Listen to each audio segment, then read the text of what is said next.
Good morning. You know, I had one of those, 3 a.m. thoughts one night this last week.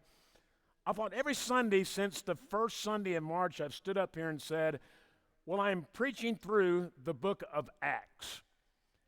And it occurred to me, I'm making a huge assumption. There may be someone sitting out there, you may be the person sitting out there, who has no clue what the book of Acts is, because I thought there was a time in my Christian life and coming to church, if the minister had gotten up and said, I'm preaching through the book of Acts, I would think, who's the actor or who acted out? I have no inkling what you're talking about. So let me give a little background. I think this is a way overdue, but let me just pause for a moment and give some helpful background.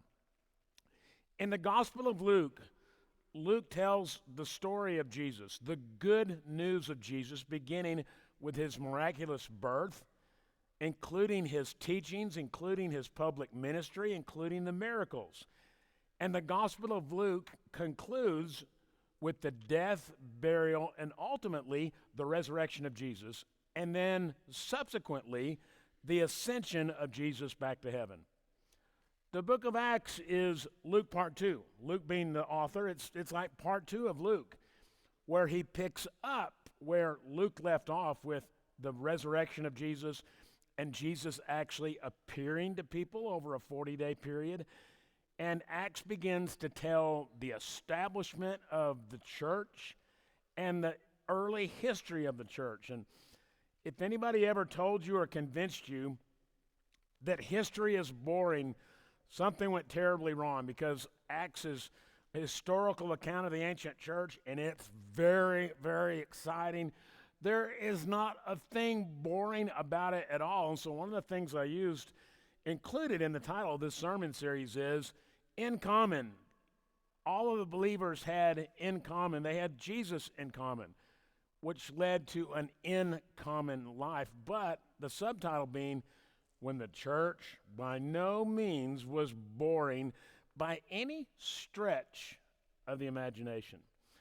So let's just say that we had a guest speaker this morning, a hell, fire, and brimstone preacher. Are y'all familiar who John Knox was? He died in the year 1572. One of my ancestors, obviously. But John Knox was a reformer in Scotland, part of what we refer to as the Protestant Reformation. And he was most definitely a hell, fire, and brimstone strong preacher. Now, it doesn't necessarily have to be John Knox from the 1500s, but let's just say that we're going to have a guest speaker, and the guest speaker is going to be a strong hell, fire, and brimstone preacher, and he announces that my lesson, okay, we're not working here. Let's go back, Jan.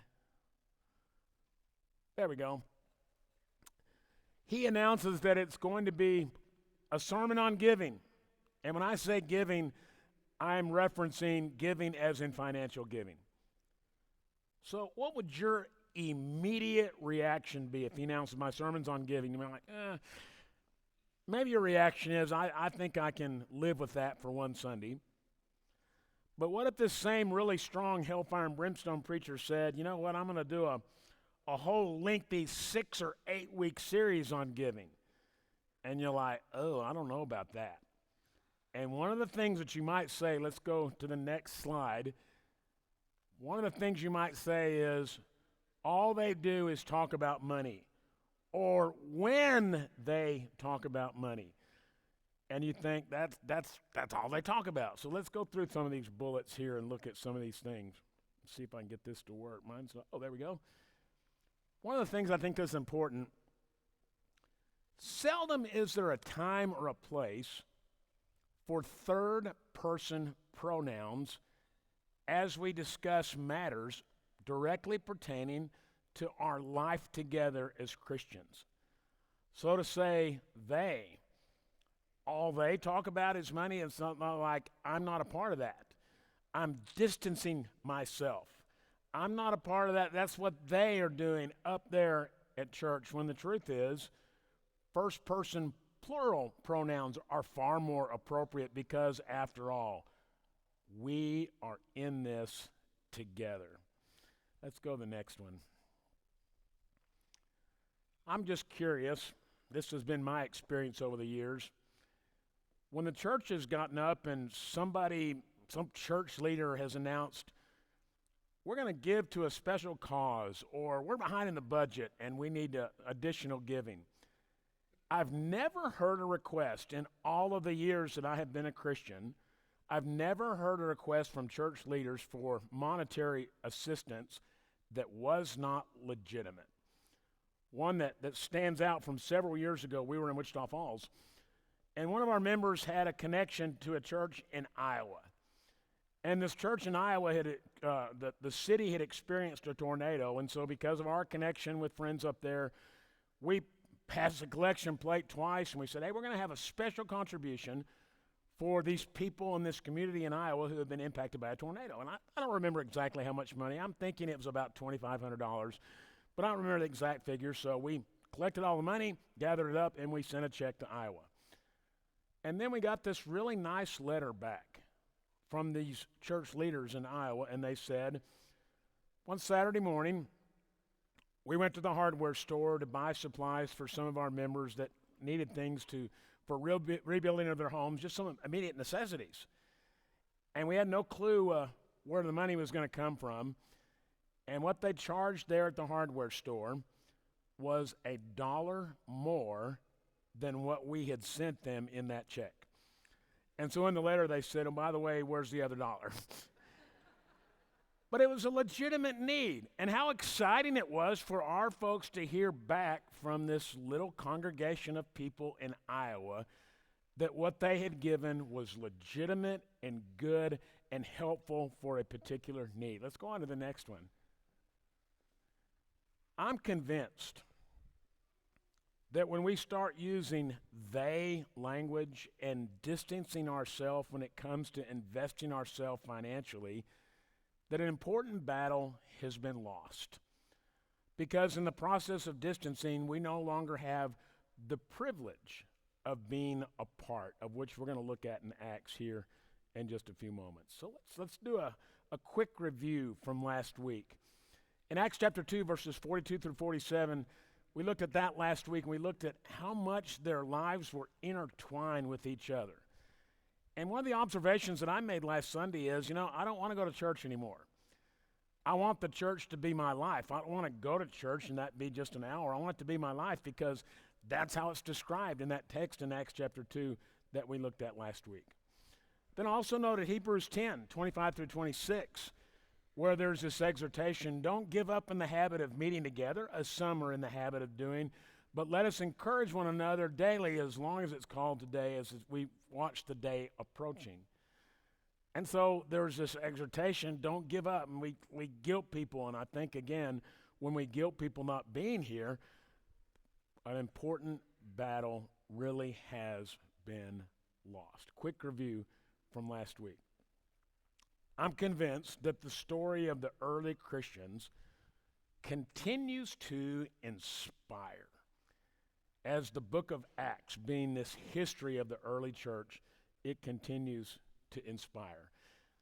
I'm going to read this text twice. I want to encourage you the first time just to listen. Listen, as I've said before, almost as if you've never heard this passage before. Acts 4, 32 to 37. All the believers were one in heart and mind. No one claimed that any of their possessions was their own, but they shared everything they had. With great power, the apostles continued to testify to the resurrection of the Lord Jesus. And God's grace was so powerfully at work in them all that there were no needy persons among them. For from time to time, those who owned land or houses sold them, brought the money from the sales, and put it at the apostles' feet, and it was distributed to anyone who had need. Let's go on to the next part. Joseph, a Levite from Cyprus, whom the apostles called Barnabas, which means son of encouragement, sold a field he owned and brought the money and put it at the apostles' feet. Now, I know this may sound ridiculous, but I'm going to read through this one more time. And in this second reading, I'm curious, how does this passage speak to your heart? And as you think of your own experience of life as a Christian and life with other Christians, our life with one another, how does this passage speak to your heart? So let's read again. All the believers were one in heart and mind. No one claimed that any of their possessions was their own, but they shared everything they had. With great power, the apostles continued to testify to the resurrection of the Lord Jesus, and God's grace was so powerfully at work in them. For from time to time, those who owned land or houses sold them, brought the money from the sales, and put it at the apostles' feet, and it was distributed to anyone who had need. And then Joseph, a Levite from Cyprus, whom the apostles called Barnabas, which means son of encouragement, sold a field he owned and brought the money and put it at the apostles' feet. I'm curious this morning, what spoke to you when you heard this particular story of the early Christians? So here's what really spoke to me. A generous giving spirit permeated this great church. In other words, the observation I would make is it wasn't just an occasional flash of brilliance, but instead a generous giving spirit literally permeated this great church. So why? Why? That's a good question. Let's go on to the next bullet. The reason why is all the believers were one in heart and mind. No one claimed that any of his possessions were their own, but they shared everything they had. There was this sense of everything I have is yours. There was this sense of we are totally and completely in this together. Okay, let's go on to the next one. So as we think about what spoke to you, the church was not an important part of their life, and I really want to underscore the concept of importance, but worshiping and serving together was their life.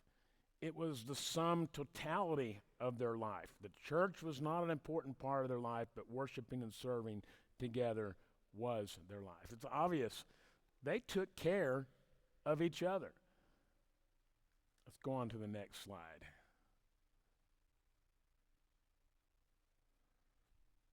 There we go. We're having some technical issues. Sometimes I can see my monitor, and sometimes it blanks out, and it takes a little break, and obviously goes to McDonald's and has coffee and comes back. So Luke says, well, let me show you what I mean by this. So if you were to be named, he demonstrates what I mean by this by using the example of Joseph. But Joseph was nicknamed, or Joseph was referred to as Barnabas, which means son of encouragement.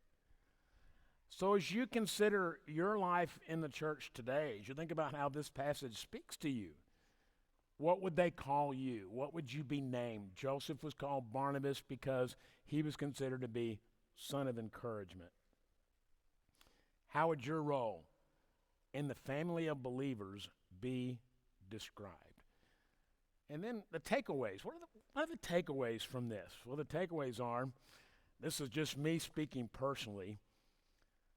When I grow up, I want to be like the early Christians. I don't want to be a person who's somewhat engaged, but rather I want to be a person who's like the early Christians. And I wonder sometimes if we're suffering from spiritual anemia. You know, somebody who has anemia, they have some weakness, there is some sluggishness about them, and so as a consequence of anemia, they usually tell you, well, you're going to have to change your diet, or we're going to put you on some iron supplements. I actually heard somebody tell me one time, as a encouragement or cure for anemia, they're going to have them eat liver and onions. And I thought, I think I'd rather be sluggish and have anemia than eat liver and onions. Sometimes I wonder, when we're not totally in, as was these Christians here that were suffering from spiritual anemia, I think the mindset should be, if the church is in, then I'm in. All the believers were one in heart and mind. And then finally, do you have a generous spirit, or is your spirit something other than generous? Let's go to the next slide. So let's think about the Granbury Church of Christ this morning. As we read this text in Acts chapter 4, and as we evaluate where we are in our own lives and where we are in our own commitments, we did not build a museum to put saints on display, did we? Isn't this a beautiful facility? Sometimes I have to pinch myself and think, well, this is really nice. And we are very, very fortunate, and we actually have a little wiggle room to grow and for people to come in and for years to come to experience growth. But on the same note, we did not build a museum to put saints on display. And I realize that all of you have pretty well established where you're going to sit. I have my seating chart already mapped out. It's looking pretty promising on that.